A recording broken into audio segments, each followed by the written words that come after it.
On the railroad, we have a lot of problems with something that's very common in our area, and that's buckthorn. And so we are trying to find a way to control that. And in this video, we show a longer version of what we came up with as a solution for that problem.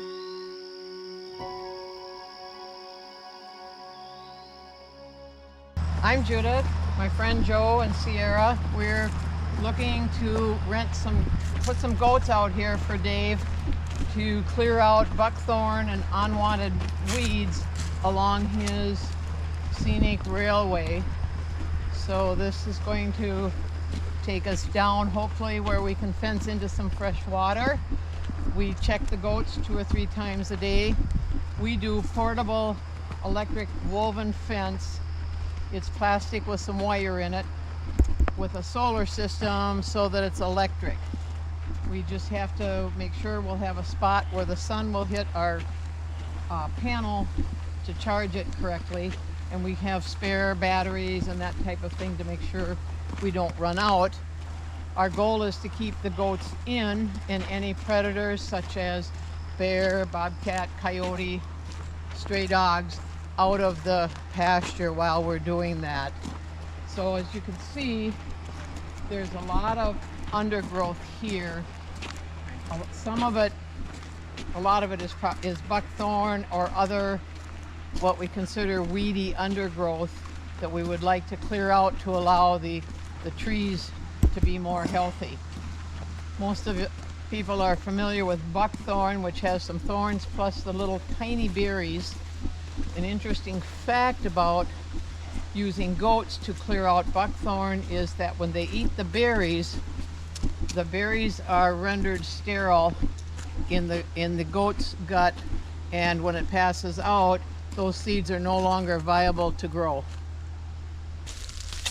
Joe and I are walking in here to assess where we can put up our fence for the goats. We'll need a spot by the road to put up our electric solar fence, which will give the goats a light shock. If they touch it, it keeps predators out, as I said before.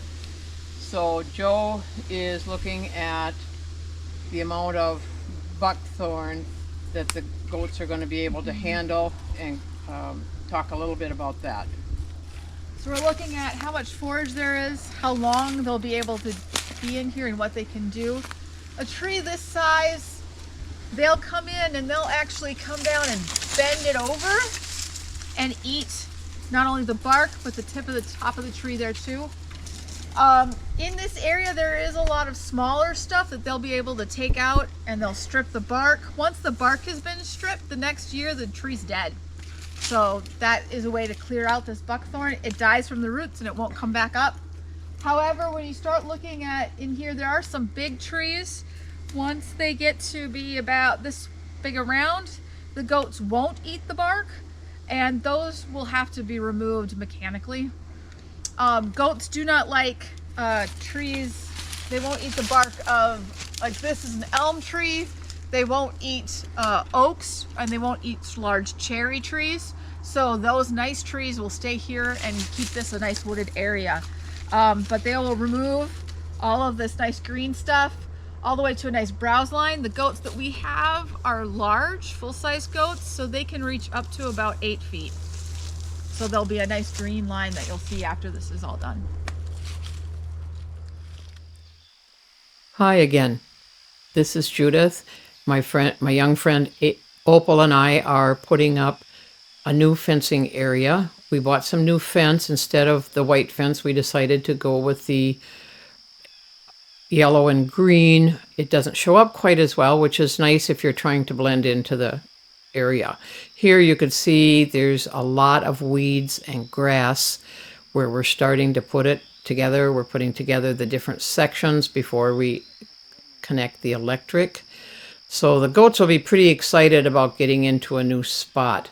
They've eaten down in the past where you've seen where they were. So here we'll be going through a little bit of wet area and looking at joining up with the other fence so that we don't have to move the whole fence every single time. It makes us much more efficient in handling the goats, as well as making a more connected spot for taking out the buckthorn and the weeds.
Here we have some footage. The goats are new into this spot the first day they arrived.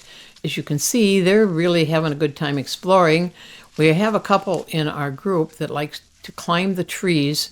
So often they will climb up, bend something over, and before they can get to the end where they want to eat, somebody else has eaten it all, so then they climb the next tree and try it again. So the goats actually watch each other and rob each other of the leaves and berries if they can.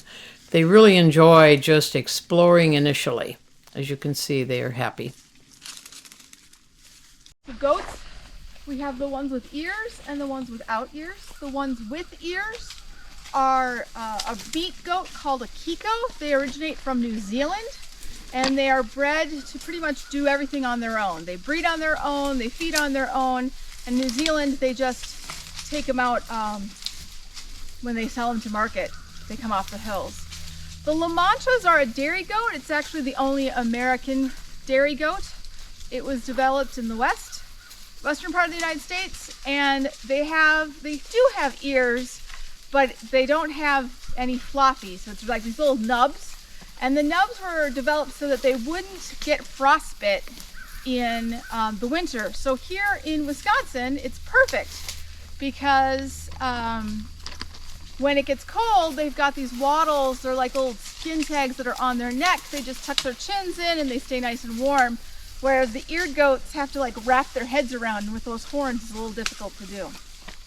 There is a goat in here who got frostbite when she was a baby, and you can see why you'd want those small ears.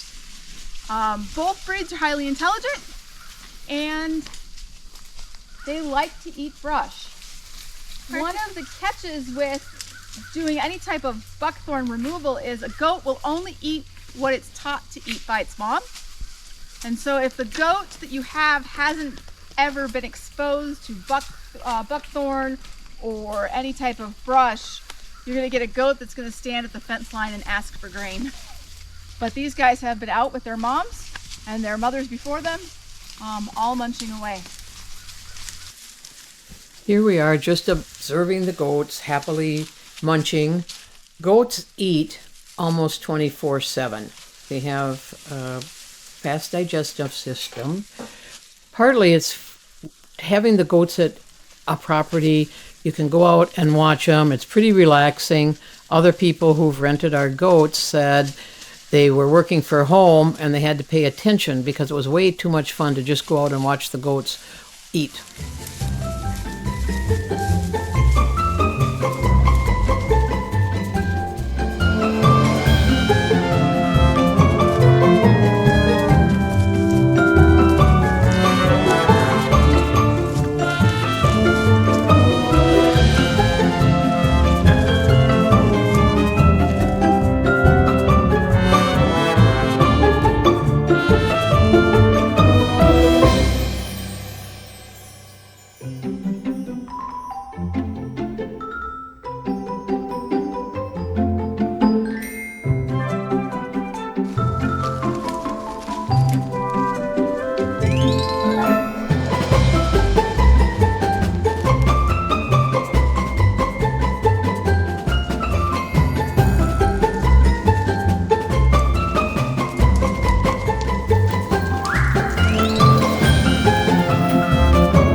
All right, Joe, who's in the forest there, we're moving fence to bring the goats to a new place. If you've been following us, you can see that they've stripped buckthorn in the previous place. I believe Den is going to go in, uproot some big stuff. We'll be putting the goats back in there as a cleanup. They'll eat the berries and the leaves. They'll continue to strip some of the small stuff. Right here, I'm going to be looking at probably bringing in some kind of a loppers to get some of this grass down. Because it's electric, we don't want a lot of grass and little things draining on the electrical charge. So our challenge will be to get across this creek, get this low enough. Last week they didn't get it on camera, but one of our babies escaped under the fence and had to be corralled and put back. So we want to avoid that this week. So our original fence is back through the trees, not very far. So we need another section, about 150 feet is what this is, each section. We'll be able to connect with our other fence, open up a spot for Den to go in with what we call the puller to uproot some buckthorn, and that will let the as I said before, let the goats eat the seeds that would normally repopulate buckthorn. And since it's invasive, we don't want that to happen. Joe, do you have something you want to add? I could just do some botanical things. This is one of my favorite trees right here. You can see it's kind of getting old. It's actually a shrub. It's called a hawthorn. It's native to Wisconsin and Minnesota. And if you look really carefully here, if I don't fall in, it has huge thorns or stems. It sometimes gets confused with buckthorn because it'll grow. It's natively supposed to be what's in where the buckthorn now grows. But this shrub is actually important for different types of birds. And so the fact that if we can get this buckthorn cleared out and the hawthorn can come back, this will make it a wonderful place to go birding or just see the birds as you go on the train. So here we are going to do an overview of the season. You can see where the goats had been on the right.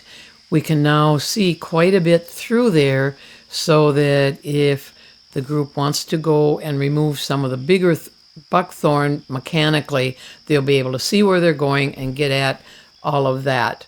We had moved them to a new section that will clean out a lot of really low hanging things. It also cleaned up a bunch of grass. It was pretty wet when we put them in there.